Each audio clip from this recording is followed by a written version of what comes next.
আওয়ামী লীগ নিষিদ্ধের দাবিতে শাহবাগ সহ রাজধানীর বিভিন্ন পয়েন্ট অবরোধ। প্রধান উপদেষ্টার বাসভবনের সামনে দিনভর বিক্ষোভ।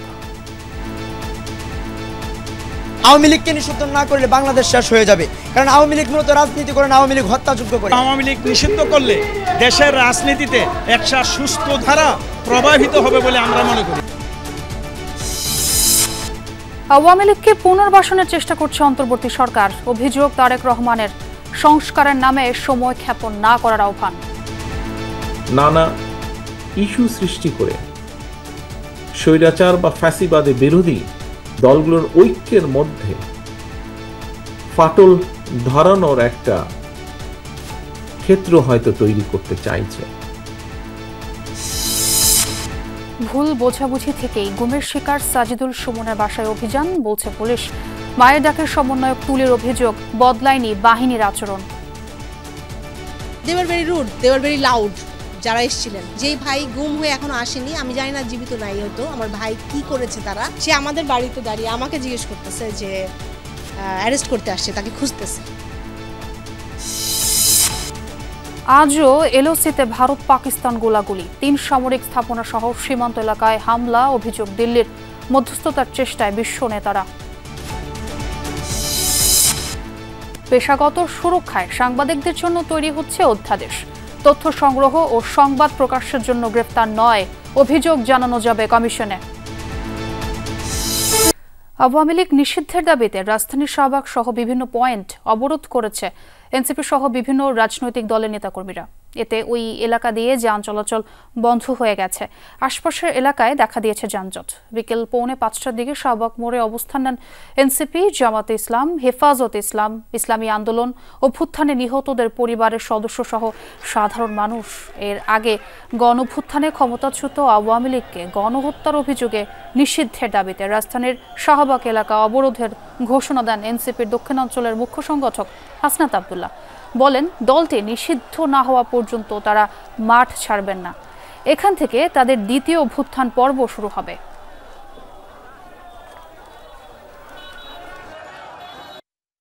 গণহত্যাকারী সংগঠন আওয়ামী লীগকে নিষিদ্ধ ঘোষণা করার জন্য এবং আওয়ামী লীগের যত দোষর আছে তাদের বিচার নিশ্চিত করার জন্য এই দাবিতে আমরা এসেছি। যদি এই দেশে বিচার হয় তাহলে অন্যায় অপরাধ এগুলো নির্মূল হবে, কিন্তু সংস্কার হইলে সংস্কারটা এটা পরের স্টেজ, কিন্তু আগে হলো বিচার। আওয়ামী লীগ নিষিদ্ধের দাবিতে উত্তরায় সড়ক অবরোধ করেছে ছাত্র জনতা। বিকেলে 5:30টার পর জুলাই রেভলিউশনারি অ্যালায়েন্সের ব্যানারে প্রথমে বিএনএস সেন্টারের সামনে ঢাকা ময়মনসিংহ মহাসড়ক অবরোধ করে তারা। পরে মিছিল নিয়ে হাউস বিল্ডিং ঘুরে আজমপুরে উত্তরা পূর্ব থানার সামনে বসে পড়ে। অবরোধের ফলে এখন দুপাশের রাস্তায় যান চলাচল বন্ধ রয়েছে।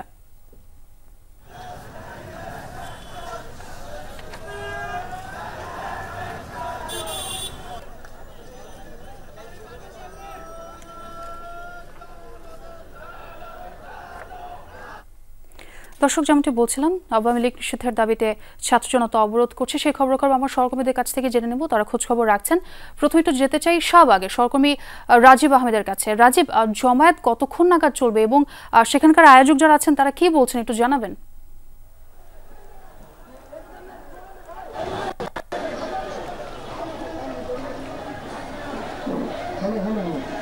শাহবাগে আপনি দেখতে পাচ্ছেন যে উত্তাল মিছিলে উত্তাল হয়ে উঠছে শাহবাগ, এবং তারা একটাই দাবি যে আওয়ামী লীগকে নিষিদ্ধ করতে হবে। কারণ গণহত্যাকারী এবং জুলাই আন্দোলনে তারা যে হাজার হাজার লোক, যে প্রায় 1500 লোকের মতো তারা যে হত্যা করেছে গণহত্যার মাধ্যমে, এদের বিচার সহ এবং এই দলকে নিষিদ্ধ করতে হবে। তাদের কথা হচ্ছে যে এই দলটি শাপলা চত্বর সহ বিভিন্ন জায়গায় গণহত্যা চালিয়েছে এবং রাষ্ট্রের সাধারণ মানুষের উপরে ফ্যাসিবাদী যেই আগ্রাসন চালিয়েছে, সেই অর্থে এই দল বাংলাদেশে রাজনীতি করার মতো তাদের কোনো অধিকার নাই।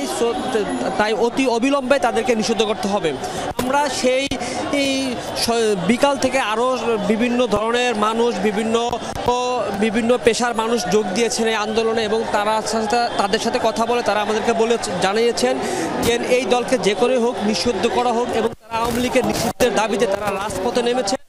যতক্ষণ না পর্যন্ত এই দল নিষিদ্ধের ব্যাপারে ঘোষণা না আসে ততক্ষণ পর্যন্ত তারা এই আন্দোলন চালিয়ে যাবে এবং তারা বলছেন যে এই আওয়ামী লীগকে নিষিদ্ধ সহ বিভিন্ন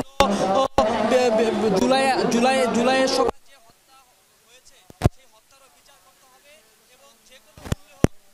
দলকে নিষিদ্ধ করে বাংলাদেশে গণতন্ত্র ফিরিয়ে আনতে হবে এবং এই ফেসিবাদকে কায়েম না করতে পারে সেই ব্যবস্থা করতে হবে। জি রাজীব, এবং শাহবাগের আরেক প্রান্তে আমার আরেক সহকর্মী আছেন আরিফুর রহমান সবুজ, এবং তার সাথে একটু যুক্ত হতে চাই। সবুজ, আপনি নিশ্চয়ই আমাকে শুনতে পাচ্ছেন, আপনি যেই প্রান্তে আছেন সেখানকার খবর একটু জানাবেন আমাদের।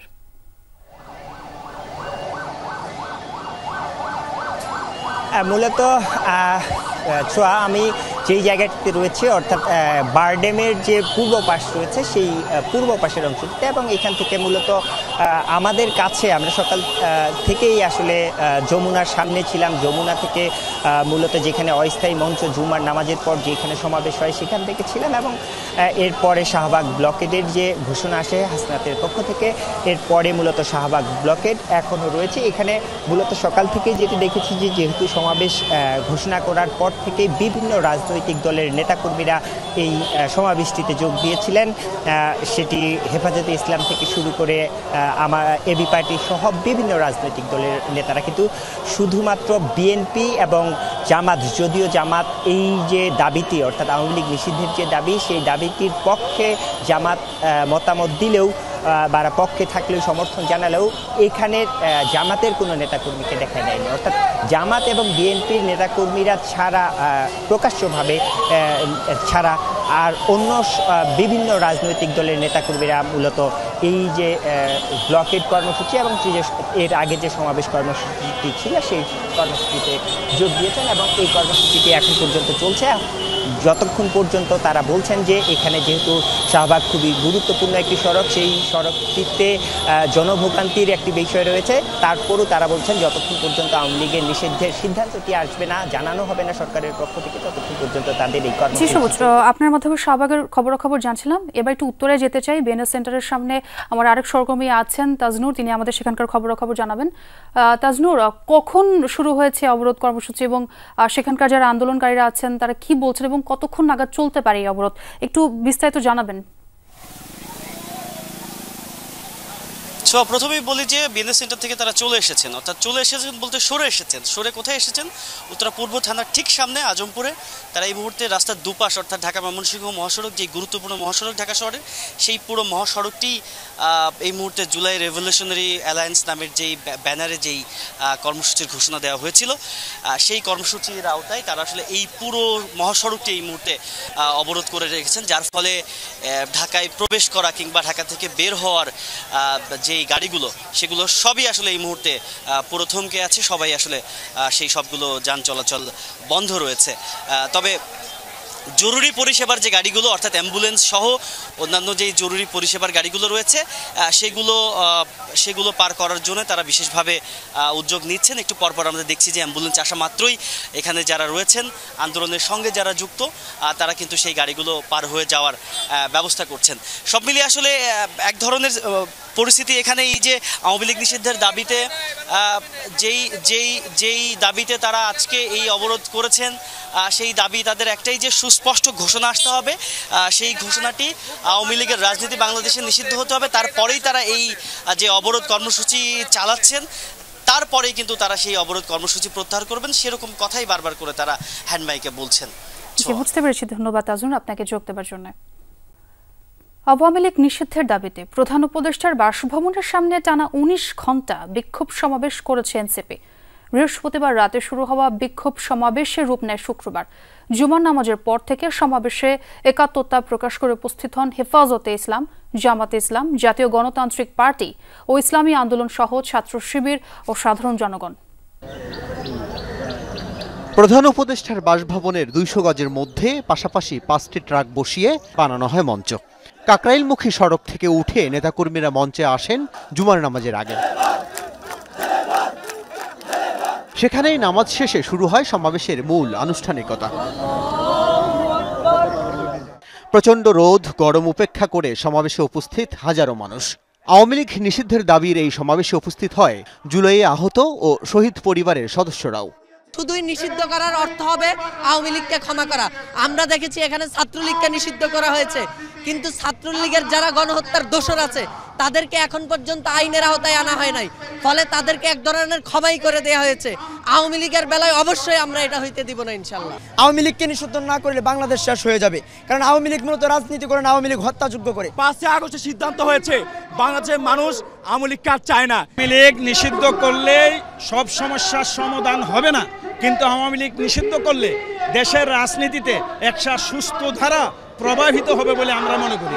নেতারা বলেন আওয়ামী লীগকে সন্ত্রাসী সংগঠন হিসেবে ঘোষণা দিয়ে নিবন্ধন বাতিল করে নিষিদ্ধ ঘোষণা করতে হবে। যতক্ষণ পর্যন্ত ফ্যাসিস্ট গণহত্যাকারী আওয়ামী লীগকে নিষিদ্ধ করা হবে না, ততক্ষণ কেউ ঘরে ফিরবে না।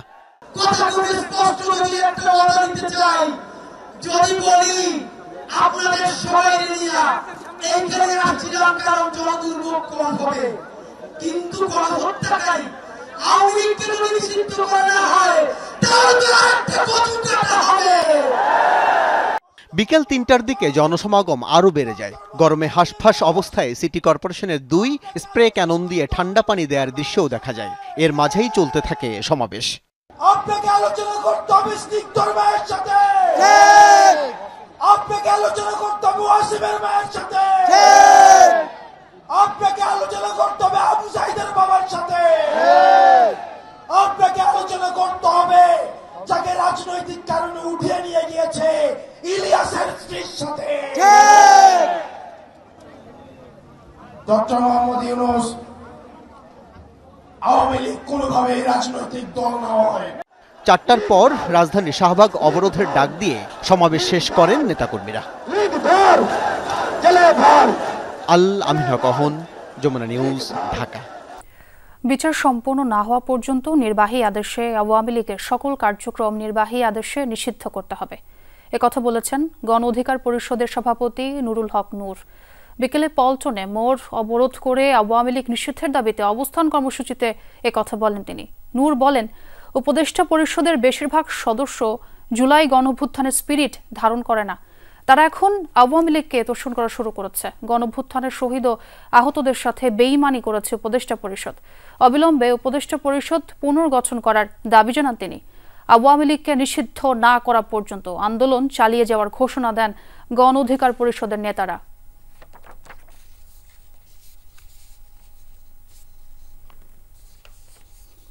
অনতিবিলম্বে উপদেষ্টা পরিষদের মিটিং ডাকুন, জাতীয় সংলাপ ডাকুন। বিচার সম্পন্ন না হওয়া পর্যন্ত নির্বাহী আদেশের মাধ্যমে আওয়ামী লীগের কর্মকাণ্ডে নিষেধাজ্ঞা প্রদান করুন। রাজনৈতিক দলগুলোর সাথে আলোচনা করে দ্রুত আওয়ামী লীগ নিষিদ্ধের বিষয়ে সিদ্ধান্ত নেওয়া হবে। সে পর্যন্ত সবাইকে ধৈর্য ধরার আহ্বান জানালো অন্তর্বর্তী সরকার। দুপুরে অন্তর্বর্তীকালীন সরকারের এক বিবৃতিতে এই আহ্বান জানানো হয়। আরও বলা হয়, সরকার এরই মধ্যে রাজনৈতিক দলগুলোর সাথে যোগাযোগ করেছে, দ্রুতই নেওয়া হবে সিদ্ধান্ত। তাছাড়া আওয়ামী লীগের নেতা ও সমর্থকদের সন্ত্রাসী কার্যক্রমের বিষয়ে জাতিসংঘের প্রতিবেদন সরকার বিবেচনায় রাখছে। মানবতা বিরোধী অপরাধের সাথে জড়িত সংগঠনের বিরুদ্ধে ব্যবস্থা গ্রহণে আন্তর্জাতিক অপরাধ আদালত আইনে প্রয়োজনীয় সংশোধনী আনার উদ্যোগ নিয়েছে সরকার। সাবেক রাষ্ট্রপতি ও হত্যা মামলার আসামি আব্দুল হামিদের বিদেশ গমন সম্পর্কে জনমনে ক্ষোভের বিষয়টি সম্পর্কেও সরকার অবগত রয়েছে। এ ঘটনার সাথে জড়িত সবার বিরুদ্ধে আইনগত ব্যবস্থা নেওয়ার কথাও বলা হয়েছে বিবৃতিতে। ফ্যাসিবাদ বিরোধী ঐক্যের মধ্যে ফাটল তৈরির পাশাপাশি আওয়ামী লীগকে পুনর্বাসনের চেষ্টা করছে অন্তর্বর্তী সরকার, এমন অভিযোগ করেছেন বিএনপি ভারপ্রাপ্ত চেয়ারম্যান তারেক রহমান। সম্প্রতি কিছু কর্মকাণ্ডে সরকার ঠিকভাবে দায়িত্ব পালন করছে কিনা তা নিয়ে জনগণের মধ্যে সংশয় তৈরি হয়েছে বলে মনে করেন তিনি। শুক্রবার বিকেলে রাজধানীর খামারবাড়িতে এক অনুষ্ঠানে একথা বলেন তারেক রহমান। রাজধানীর খামারবাড়িতে স্টার পুনর্মিলনী অনুষ্ঠানের আয়োজন করে বাংলাদেশ খ্রিস্টান ফোরাম। এতে অংশ নেন খ্রিস্টান ধর্মাবলম্বীর নানা পেশার মানুষ। আমরা বাংলাদেশি খ্রিস্টীয় সমাজ। অনুষ্ঠানে বক্তব্য রাখেন বিএনপি মহাসচিব মির্জা ফখরুল ইসলাম আলমগীর। ধর্ম নিয়ে সমাজে বিভাজন না করে সবাইকে ঐক্যবদ্ধ থাকার আহ্বান জানান তিনি। সমাজে যেন আমরা সেটাকে দিয়ে বিভাজন সৃষ্টি না করি, বরঞ্চ যেন ঐক্য সৃষ্টি করি, সেই কাজটাই আমাদের হওয়া উচিত। প্রতিটি ধর্মই কিন্তু আপনার ঐক্যের কথা বলে, ভালোবাসার কথা বলে, প্রেমের কথা বলে। অনুষ্ঠানে লন্ডন থেকে ভার্চুয়ালি যুক্ত হন প্রধান অতিথি বিএনপির ভারপ্রাপ্ত চেয়ারম্যান তারেক রহমান। বলেন, নানা ইস্যু তৈরি করে ফ্যাসিবাদ বিরোধী ঐক্যের মধ্যে ফাটল তৈরির পাশাপাশি আওয়ামী লীগকে পুনর্বাসনের চেষ্টা করছে অন্তর্বর্তীকালীন সরকার। রাজনৈতিক দলগুলো আমরা যারা মাঠে ছিলাম, সেই দলগুলোর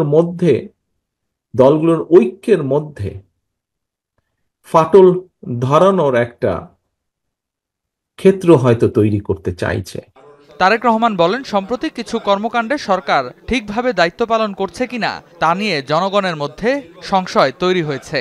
বিভিন্ন কারণে অন্তর্বর্তীকালীন সরকার তাদের দায়িত্ব পালনে সক্ষমতার পরিচয় দিতে পারছে কিনা এ নিয়ে সমাজের বিভিন্ন শ্রেণী পেশার মানুষের মধ্যে কিন্তু ধীরে ধীরে সংশয় সৃষ্টি হচ্ছে। ভবিষ্যতে আর যাতে কোনো ষড়যন্ত্র দেশকে গণতান্ত্রিক পথ থেকে বিচ্যুতি করতে না পারে সে ব্যাপারে সজাগ থাকার আহ্বান জানান তিনি। আপনাদের আজ এবং আগামী হোক আরো সুন্দর। রেদওয়ান আহমেদ, যমুনা নিউজ, ঢাকা। শুধু রাজনীতিতে নয়, অর্থনীতিতে গণতন্ত্রায়ন করতে হবে। সব মানুষের জন্য সমান অধিকার থাকতে হবে অর্থনীতিতে, এমন মন্তব্য করেছেন বিএনপির স্থায়ী কমিটির সদস্য আমির খুসরো মাহমুদ চৌধুরী। চট্টগ্রাম এক সেমিনারে তিনি বলেন, গত 15 বছর অর্থনীতিতে লেভেল প্লেইং ফিল্ড অনুপস্থিত ছিল, সেটি নিশ্চিত করতে হবে। তরুণ ভোটারদের টানতে মে মাস জুড়ে 10টি সাংগঠনিক বিভাগে 8 দিনের কর্মসূচি পালন করবে বিএনপির 3 অঙ্গ সংগঠন, ছাত্রদল, যুবদল ও স্বেচ্ছাসেবক দল। 4 বৃহত্তর বিভাগে হবে তারুণ্যের অধিকার প্রতিষ্ঠার সমাবেশ। বন্দরনগরী চট্টগ্রামের এই সেমিনারের মধ্য দিয়ে শুরু হলো সেই বিশেষ কর্মসূচি। সেমিনারে বক্তারা বলেন, বিনিয়োগ তখনই সফল হবে যখন নির্বাচিত সরকারের অধীনে আইনের শাসন প্রতিষ্ঠা হবে। কাল চট্টগ্রামে প্রথম বিভাগীয় সমাবেশ করে বিএনপির এই 3 অঙ্গ সংগঠন। প্রথম ইনসেন্টিভ হবে সবার জন্য লেভেল প্লেইং ফিল্ড হবে, অর্থাৎ ডেমোক্রেটাইজেশন অফ দ্য ইকোনমি। আপনি খালি পলিটিক্সকে ডেমোক্রেটাইজেশন করবেন আর ইকোনমিকে করবেন না, এটা হবে না। আপনাকে অর্থনীতিকে গণতন্ত্রায়ন করতে হবে। এভরিবডি, বাংলাদেশের সাধারণ মানুষ, সর্বস্তরের মানুষের যাতে ইকুয়াল অপরচুনিটি থাকে, এটা যে সবচেয়ে বড় ইনসেন্টিভ। 12 বছর ধরে গুম থাকা সাজিদুল ইসলাম সুমনকে গ্রেফতার করতে তার বাসায় অভিযান চালালো পুলিশ। শুধু তাই নয়, এ সময় পুলিশ সদস্যরা সুমনের বোন ও মায়ের ডাক সংগঠনের সমন্বয়ক সানজিদা ইসলাম তুলির সাথে বাজে ব্যবহারও করেন। এই ঘটনায় হতবাক গুমের ভুক্তভোগী পরিবারগুলো। অবশ্য এটাকে ভুল বোঝাবুঝি উল্লেখ করে দুঃখ প্রকাশ করেছে পুলিশ। ওই এসআইকেও প্রত্যাহার করা হয়েছে। মনিরুল ইসলামের রিপোর্ট। রাজধানীর শাহিনবাগের এই বাড়িটি শুধু গুম হওয়া সাজিদুল ইসলাম সুমনের স্মৃতিচিহ্ন নয়, সারা দেশে গুম ও বিচার বহির্ভূত হত্যাকাণ্ডের শিকার পরিবারগুলোর প্রতিবাদের কেন্দ্রস্থল। বাড়ির উঠোনে নিয়মিত ভুক্তভোগী পরিবারগুলোকে নিয়ে বিভিন্ন কর্মসূচির আয়োজন করেন সুমনের বোন সানজিদা ইসলাম তুলি। তুলির নেতৃত্বে গড়ে ওঠে মায়ের ডাক নামের সংগঠন। সেই বাড়িতে অস্বাভাবিক একটি ঘটনা ঘটে গেল বৃহস্পতিবার সন্ধ্যায়। তেজগাঁও থানা পুলিশের একটি টিম হাজির হয় সেখানে, গিয়ে জানান সুমনের নামে গ্রেফতারি পরোয়ানা আছে, তাকে নিতে এসেছে পুলিশ। আমি বাইরে থেকে ঢুকলাম, ঢুকে দেখি আমার মা, আমার বড় আপু দাঁড়ানো, তাদেরকে আমাদের যে কেয়ারটেকার তাকে চার্জ করতেছে, খুঁজতেছে। কেন কি খুঁজতেছেন, কি কাকে, মানে সাজিদুল ইসলাম সুমনকে খুঁজতেছে। অ্যারেস্ট ওয়ারেন্ট নিয়ে আসছে, খুঁজতেছে, ধরে নিয়ে যাবে। কথা বলার এক পর্যায়ে পুলিশ সুমনের পরিবারের সাথে বাজে ব্যবহার করে বলে অভিযোগ করেন Sanjida Islam Tuli. They were very rude, they were very loud, যারা এসেছিলেন।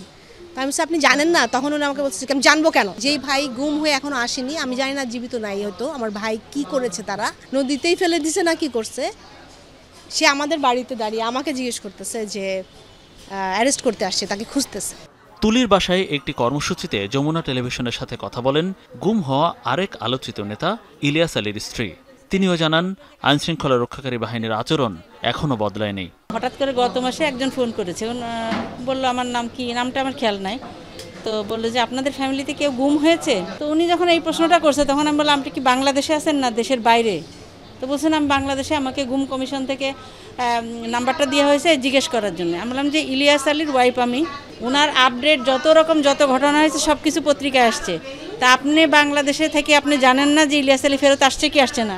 তবে এই ঘটনাটিকে ভুল বোঝাবুঝি বলে জানিয়েছে তেজগাঁও বিভাগ পুলিশ। গ্রেফতার করতে যাওয়া পুলিশের দলটি সুমন ও তার পরিবারের সম্পর্কে কিছু জানত না বলে দাবি করেন কর্মকর্তারা।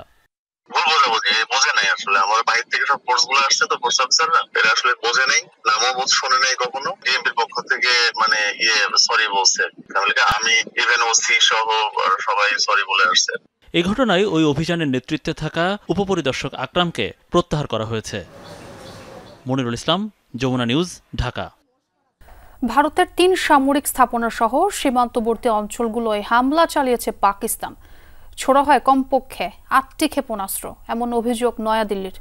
বড় ধরনের হামলা ঠেকাতে ব্ল্যাক আউট রাখা হয় বেশ কয়েকটি অঞ্চল। তবে বানোয়াট আখ্যা দিয়ে এ দাবি অস্বীকার করেছে ইসলামাবাদ। পাল্টাপাল্টি দাবির মধ্যেই নিয়ন্ত্রণ রেখা বা এলওসিতে ব্যাপক গোলাগুলি হয়েছে দুদেশের সেনাদের মধ্যে। বৃহস্পতিবার রাতে হঠাৎ ভারত নিয়ন্ত্রিত জম্মুসহ একাধিক অঞ্চলের আকাশে দেখা মেলে ড্রোন সদৃশ বস্তুর। নয়াদিল্লির অভিযোগ, দেশটির অন্তত 15টি স্থানে একযোগে ড্রোন ও ক্ষেপণাস্ত্র হামলা চালিয়েছে পাকিস্তান। এই হামলা প্রতিহতের দাবিও করেছে নয়াদিল্লি। এ সময় নিয়ন্ত্রণ রেখা বরাবর বেশ কয়েকটি বিস্ফোরণের শব্দ শোনা যায়।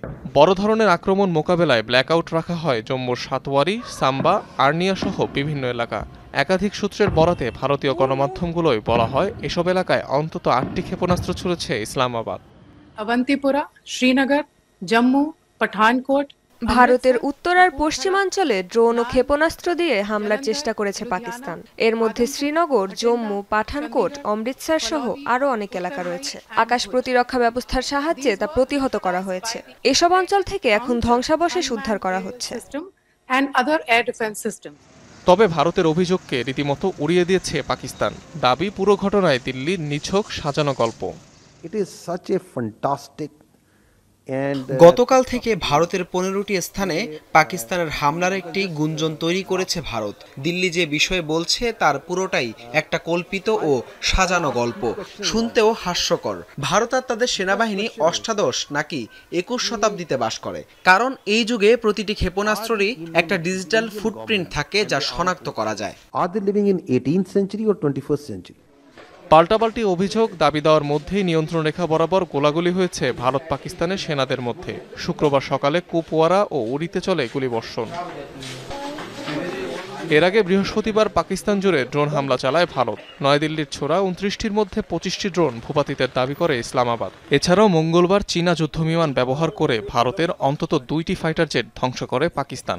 2 মার্কিন কর্মকর্তার বরাতে এমন তথ্য জানিয়েছে বার্তা সংস্থা রয়টার্স। অনিক রহমান, যমুনা নিউজ। গত 2 দিনে ভারতের 77টি ড্রোন ভূপাতিত করার দাবি করেছে পাকিস্তান। শুক্রবার পাকিস্তানের মূলধারার গণমাধ্যমের তথ্য অনুযায়ী 8 মে সন্ধ্যা নাগাদ 29টি ও গেল রাত থেকে আরও 48টি ভারতীয় ড্রোন পাকিস্তানের আকাশ প্রতিরক্ষা ব্যবস্থা করে ধ্বংস করা হয়েছে। 77টি ড্রোনের সবগুলোই ইসরায়েল নির্মিত Harop drone. Line of control, LOC বরাবর সামরিক ঘাঁটি ও বেসামরিকদের লক্ষ্য করে এই হামলাগুলো করা হয়েছে বলে দাবি করে ইসলামাবাদ। ভারতের উস্কানিমূলক আচরণের কঠোর জবাব দেওয়ারও হুঁশিয়ারি দেয় পাকিস্তান। 2 পরমাণু শক্তিধর ভারত পাকিস্তানের উত্তেজনা নিরসনে চলছে আন্তর্জাতিক বিভিন্ন পক্ষের তৎপরতা। এই উদ্যোগে নেতৃত্ব দিচ্ছে যুক্তরাষ্ট্র।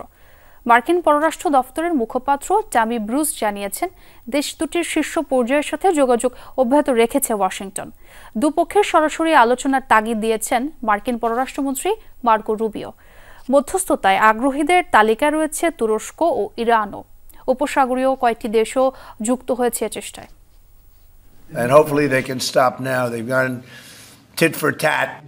ভারত পাকিস্তান একে অপরকে জবাব দিয়ে দিয়েছে, তাই এবার তারা থামতে পারে। বুধবার হোয়াইট হাউসে সাংবাদিকদের প্রশ্নের জবাবে এমন মন্তব্য করেছিলেন মার্কিন প্রেসিডেন্ট ডোনাল্ড ট্রাম্প। প্রয়োজনে সহায়তার প্রস্তাবও দেন। 2 পরমাণু শক্তিধরের সংঘাত এড়াতে যুক্তরাষ্ট্রের তৎপরতা জারি রয়েছে এখনও। বৃহস্পতিবার ভারতের পররাষ্ট্রমন্ত্রী এস জয়শঙ্কর ও পাকিস্তানের প্রধানমন্ত্রী শেহবাজ শরীফের সাথে ফোনালাপ করেন মার্কিন পররাষ্ট্রমন্ত্রী মার্কো রুবিও। 2 দেশের সরাসরি আলোচনার উপর জোর দেন তিনি। রয়টার্সকে দেয়া সাক্ষাৎকারে পাকিস্তানের পররাষ্ট্রমন্ত্রী খাজা মোহাম্মদ আসিফ নিজেই জানিয়েছেন যুদ্ধ বন্ধে যুক্তরাষ্ট্রের উদ্যোগের কথা। বলেছেন উপসাগরীয় দেশগুলোও যুক্ত হয়েছে এ চেষ্টায়, তবে ভারতের অসহযোগিতায় তা অসম্ভব হয়ে পড়ছে বলে অভিযোগ করেন। আমাদের এবং ভারতের সাথে সুসম্পর্ক রয়েছে এমন আরব বা উপসাগরীয় কয়েকটি দেশও অবিলম্বে উত্তেজনা বন্ধের পরামর্শ দিয়েছে। তবে ভারত প্রতিটি দিন এমন কোনো না কোনো আচরণ করছে যাতে এই অঞ্চলে সংঘাতের শঙ্কা বাড়ছে। ভারত পাকিস্তান যুদ্ধ বন্ধে আগেই মধ্যস্থতায় আগ্রহ প্রকাশ করেছে ইরান। পররাষ্ট্রমন্ত্রী আব্বাস আরাকচি পর্যায়ক্রমে সফর করেছেন দুটি দেশেই। সংঘাত থেকে বিরত থাকার আহ্বান জানিয়েছেন দুপক্ষের প্রতি। আমাদের প্রত্যাশা এই অঞ্চলে উত্তেজনা নিরসন করবে ভারত পাকিস্তান। এই অঞ্চলে শান্তি, বিশেষ করে প্রতিবেশী দেশগুলোর মধ্যে অর্থনৈতিক সহযোগিতা বাড়ানো দরকার। ভারত পাকিস্তান সংঘাতে জড়ালে ব্যাপক প্রাণহানির শঙ্কা তুরস্কের প্রেসিডেন্ট এরদোগানের। তাই যে কোনো মূল্যে আলোচনার মধ্য দিয়ে বিবাদ মেটানোর পক্ষে তিনি। পেহেলগামের সন্ত্রাসী হামলার ঘটনায় আন্তর্জাতিক তদন্ত চান এরদোগান। পেহেলগামে সন্ত্রাসী হামলায় পাকিস্তানের দেয়া আন্তর্জাতিক তদন্তের প্রস্তাবকে গুরুত্বপূর্ণ মনে করছে তুরস্ক। আমরা উদ্বিগ্ন, কারণ এই সংঘাতে অনেক বেসামরিক প্রাণ হারিয়েছেন। ভারত পাকিস্তানের উত্তেজনা কমাতে এবং তাদের মধ্যে সংলাপের ব্যবস্থা করতে আমরা সব ধরনের প্রচেষ্টা অব্যাহত রেখেছি। ভারত পাকিস্তান দুই পরমাণু শক্তিধরের সংঘাত বন্ধে উভয় পক্ষকে সংযত হওয়ার আহ্বান জানিয়েছে চীন, রাশিয়া, ইউরোপীয় ইউনিয়নও। ডরথি তাস্ট্রিন, যমুনা নিউজ। সিলেট সীমান্তের ওপারে মেঘালয়ের জৈন্তিয়া হিলস এলাকায় রাত্রিকালীন কারফিউ জারি করেছে সেখানকার প্রশাসন। বিজিবি জানায়, মেঘালয়ের জেলা ম্যাজিস্ট্রেট স্বাক্ষরিত আদেশে জানানো হয় পূর্ব ও পশ্চিম জৈন্তিয়া হিলস ও পূর্ব খাসি হিলসের আন্তর্জাতিক সীমান্তের শূন্যরেখা থেকে কয়েক কিলোমিটার বলবৎ থাকবে অনির্দিষ্টকালের রাত্রিকালীন কারফিউ। এই সময় সীমান্তে জমায়েত অনুপ্রবেশ করতে পারবে না কেউ। সীমান্ত এলাকার শান্তি শৃঙ্খলা রক্ষায় এই পদক্ষেপ। পরবর্তী নির্দেশ না দেওয়া পর্যন্ত এই আদেশ বলবৎ থাকবে বলে জানিয়েছে রাজ্য সরকার। জুলাই অভ্যুত্থানে নারায়ণগঞ্জের সিদ্ধিরগঞ্জে পোশাক কর্মী মিনারুল হত্যা মামলায় সাবেক মেয়র ডাক্তার সেলিনা হায়াত আইভিকে কারাগারে পাঠিয়েছে আদালত। সকালে বাসা থেকে তাকে গ্রেফতার করা হয়। বৃহস্পতিবার রাতে আইভিকে গ্রেফতার করতে গেলে রাতভর তার বাসভবনের সামনে অবস্থান নেন কর্মী সমর্থকরা। গ্রেফতার করে নিয়ে যাওয়ার পথেও দেখা দেয় উত্তেজনা। নারায়ণগঞ্জ সিটির সাবেক মেয়র ডাক্তার সেলিনা হায়াত আইভিকে গ্রেফতার করতে বৃহস্পতিবার রাত 10টার দিকে নগরীর দেওভোগ এলাকায় তার বাসভবনে যায় পুলিশের একটি দল। খবর পেয়ে সেখানে জড়ো হন সাবেক এই জনপ্রতিনিধির কর্মী সমর্থকরা। রাত ভর চলে এমন অবস্থা। সকাল 6:45টার দিকে আইভিকে নিয়ে তার বাসভবন থেকে বের হয় পুলিশ। এ সময় উপস্থিত কর্মী সমর্থকদের উদ্দেশ্যে আইভি বলেন, আইনের প্রতি শ্রদ্ধাশীল থাকায় পুলিশের সাথে যাচ্ছেন তিনি। যদিও তারা আমাকে ওয়ারেন্ট ইস্যুটা দেখাতে পারে নাই, কিন্তু আমি আইনের প্রতি শ্রদ্ধাশীল হয়ে আমি তাদের সাথে যাচ্ছি। পুলিশের গাড়িবহরের সাথে এগোতে থাকেন সাবেক সিটি মেয়রের কর্মী সমর্থকরা। এ সময় প্রতিপক্ষের লোকজন সেখানে জড়ো হলে দেখা দেয় উত্তেজনা। পুলিশ জানায়, সেলিনা হায়াত আইভির বিরুদ্ধে জুলাই অভ্যুত্থানের সময় হত্যাসহ বিভিন্ন অভিযোগে 5টি মামলা রয়েছে। সিদ্ধিরগঞ্জ থানার পোশাক শ্রমিক মিনারুল হত্যা মামলায় তাকে গ্রেফতার দেখানো হয়েছে। গতকাল রাত থেকে আমরা একটি হত্যা মামলায় সাবেক পৌর সিটি মেয়র আইবুর রহমানকে গ্রেপ্তার অভিযানে যাই এবং সকালবেলায় আমরা তাকে গ্রেপ্তার করতে সক্ষম হই। তার নামে সিদ্ধিরগঞ্জ থানায় 4টি এবং ফুতুরা থানায় একটি হত্যা মামলা আছে। আমরা সিদ্ধিরগঞ্জ থানায় একটি হত্যা মামলা তাকে গ্রেপ্তার দেখিয়েছি। পরে সিনিয়র জুডিশিয়াল ম্যাজিস্ট্রেট আদালতে হাজির করা হয় আইভিকে। শুনানি শেষে তাকে কারাগারে পাঠানোর আদেশ দেন আদালত। জনাব মাইনুদ্দিন কাদের স্যার, বিজ্ঞ সিনিয়র জুডিশিয়াল ম্যাজিস্ট্রেট, তাকে জেল হাজতে প্রেরণের নির্দেশ দেন। এখন পর্যন্ত রিমান্ডের আবেদন আসে নাই। রিমান্ডের আবেদন আসলে পরবর্তীতে তারিখ ধার্য হবে। সেলিনা হায়াত আইভি নারায়ণগঞ্জ জেলা আওয়ামী লীগের সাবেক সহসভাপতি ছিলেন। জাহিদ হাসান, যমুনা নিউজ। তথ্য সংগ্রহ এবং সংবাদ প্রকাশের জন্য কোনো সাংবাদিককে গ্রেফতার করা যাবে না। অভিযোগ থাকলে জানাতে হবে প্রস্তাবিত গণমাধ্যম কমিশনে। এমন বিধান রেখে হতে যাচ্ছে সাংবাদিকতার অধিকার সুরক্ষা অধ্যাদেশ। গণমাধ্যম সংস্কার কমিশনের প্রধান বলছেন, অধ্যাদেশটি কার্যকর হলে সাংবাদিকতায় পেশাগত নিরপেক্ষতা ও স্বাধীনতা নিশ্চিত করা সহজ হবে। এজন্য প্রস্তাবিত অধ্যাদেশ দ্রুত উপদেষ্টা পরিষদে পাশ করার তাগিদ দিয়েছেন সাংবাদিক কল্যাণ ট্রাস্টের ব্যবস্থাপনা পরিচালক। প্রধান তথ্য কর্মকর্তা জানিয়েছেন, এ নিয়ে কাজ করছে মন্ত্রণালয়। স্বাধীনতা দিবসে মাছ, মাংস আর চালের স্বাধীনতা চাই শিরোনামে রিপোর্ট প্রকাশের জন্য গ্রেফতার হয়েছিলেন সাংবাদিক শামসুজ্জামান শামস। প্রয়োগ করা হয়েছিল ডিজিটাল নিরাপত্তার মতো কালো আইন। আর সাংবাদিক রোজিনা ইসলাম ছিলেন অফিসিয়াল সিক্রেসি আইনের বড় ভুক্তভোগী। রোজিনা ও শামসের মতো গ্রেফতার, নির্যাতন, হয়রানি ও হেনস্থার শিকার সাংবাদিক অসংখ্য। সাংবাদিক কল্যাণ ট্রাস্টের তথ্য অনুযায়ী গত 15 বছরে প্রায় 4000 গণমাধ্যম কর্মী হত্যা, নিপীড়নের শিকার হয়েছেন। এর মধ্যে খুন হয়েছেন 61 জন। তথ্য সংগ্রহ ও প্রকাশের কারণে সাংবাদিকদের যেন এমন পরিস্থিতির মুখে আর না পড়তে হয়, এজন্য নতুন আইনের প্রস্তাব করেছে গণমাধ্যম সংস্কার কমিশন, যেখানে কাজের স্বাধীনতার পাশাপাশি আর্থিক সুরক্ষার উপর গুরুত্ব দেয়া হয়েছে। দায়ীদের জন্য রয়েছে জেল জরিমানার প্রস্তাব। সাংবাদিকতার জন্য আপনাকে কোনোভাবে হয়রানি করতে পারবে না, আপনাকে ভয়ভীতি দেখাতে পারবে না, আপনার বিরুদ্ধে মামলা দেওয়ার মতন পদক্ষেপ নিতে পারবে না। বিশেষ করে সাংবাদিকদের যে আর্থিক সুরক্ষার জায়গাটা বলা হয়েছে, যে সাংবাদিকদেরকে যদি আপনি নিয়োগ দেন, মিডিয়া চালান, তাহলে তাদেরকে বেতনটা আপনাকে নিশ্চিত করতে হবে। বিভিন্ন সময় আপনি দেখবেন যে সাংবাদিকদের অধিকার সুরক্ষার জন্য আসলে তাদের জন্য যে সেফগার্ড, সেরকম আসলে কোনো বিষয় নাই। অনেক সময় দেখা যায় হাউসগুলো বন্ধ হয়ে যাচ্ছে, সাংবাদিকরা বছরের পর বছর বেতন পাচ্ছেন না। তারা বলছেন, প্রস্তাবিত অধ্যাদেশে সংবাদকর্মীদের জবাবদিহিতা নিশ্চিত ও শাস্তির বিধানও রয়েছে। সাংবাদিকতার জায়গাটাতে কিছুটা শুদ্ধির জায়গা রয়ে গেছে। এই শুদ্ধি ছাড়া যদি এ ধরনের এত বেশি ক্ষমতা প্রাপ্ত হন সাংবাদিকরা, তাহলে এটার অপচর্চার জায়গাটা নিয়ে আশঙ্কা আছে। মানুষকে হয়রানি করা, মানুষকে ব্ল্যাকমেইল করা, আমার পরিচয় ব্যবহার করে আমি আসলে অন্য অর্থনৈতিক স্বার্থ কিংবা রাজনৈতিক স্বার্থ আদায়ের চেষ্টা করি না। এই পার্থক্যটা তো টানতে হবে এবং সেই পার্থক্যটা টানার জন্যই এই বিধান। সাংবাদিকতার অধিকার সুরক্ষার প্রস্তাবিত অধ্যাদেশ দ্রুত জারি করার তাগিদ দিয়েছেন তারা। বিশ্বমুক্ত গণমাধ্যম দিবসের আগেই অধ্যাদেশটা জারি হবে এবং প্রধান উপদেষ্টাও এমনটাই চেয়েছিলেন বলে আমি শুনেছি, কিন্তু শেষ পর্যন্ত হয় নাই। একটা স্থায়ী গণমাধ্যম কমিশন করতে বলেছে, সেটা যদি না হয়, শুধু সুরক্ষা আইন করা হয়, তাহলে আংশিক কার্যকারিতা পাওয়া যাবে, পুরো ফল পাওয়া যাবে। সংস্কার কমিশন যে প্রতিবেদন দিয়েছে তার আলোকে যেটি একটি খসড়াও দেওয়া হয়েছে, সেটা পরীক্ষা নিরীক্ষা হচ্ছে। আমাদের উপদেষ্টা মহোদয় বা সচিব মহোদয়, ওনাদের চিন্তাভাবনা যে যত দ্রুত সম্ভব এটি আসলে বাস্তবায়ন করা। পিআইও বলছেন, সাংবাদিকতার অধিকার সুরক্ষায় এটাই প্রথম আইন বা অধ্যাদেশ। আলমগীর স্বপন, যমুনা নিউজ, ঢাকা। জুলাইয়ের আকাঙ্ক্ষার বাস্তবায়নের নতুন platform United People's Bangladesh up Bangladesh শুক্রবার বিকেলে আত্মপ্রকাশ করছে। ঢাকা বিশ্ববিদ্যালয়ে কেন্দ্রীয় শহীদ মিনারে বিকাল 4টায় দলটি আত্মপ্রকাশ করে। নেতারা জানান, আওয়ামী লীগের নিষিদ্ধ বিচার ও জুলাই আকাঙ্ক্ষা বাস্তবায়ন করাই হবে এই প্ল্যাটফর্মের প্রাথমিক লক্ষ্যমাত্রা। আর দীর্ঘমেয়াদে বাংলাদেশে বিদ্যমান রাজনৈতিক সংস্কৃতির পরিবর্তন করে যোগ্য ও নৈতিক নেতৃত্বের বিকাশ, সুবিচার ও সামাজিক নিরাপত্তা নিশ্চিতে তারা কাজ করবেন। জুলাই গণঅভ্যুত্থানে নেতৃত্বে থাকা জাতীয় নাগরিক কমিটির সাবেক যুগ্ম আহ্বায়ক আলী হাসান জুনায়েদ ও সাবেক যুগ্ম সদস্য সচিব রাফেজ সালমান রিফাতের নেতৃত্বে নতুন এই রাজনৈতিক প্ল্যাটফর্ম গঠিত হয়, যেখানে 82 সদস্যের কেন্দ্রীয় কমিটি ঘোষণা করা হয়। কমিটি ঘোষণা করেন শহীদ ওসমানের বাবা আব্দুর রহমান। শহীদ মিনার থেকে আওয়ামী লীগ নিষিদ্ধের দাবিতে সংহতি প্রকাশ করতে শাহবাগের জমায়েতে যোগ দেয় ইউপিবি।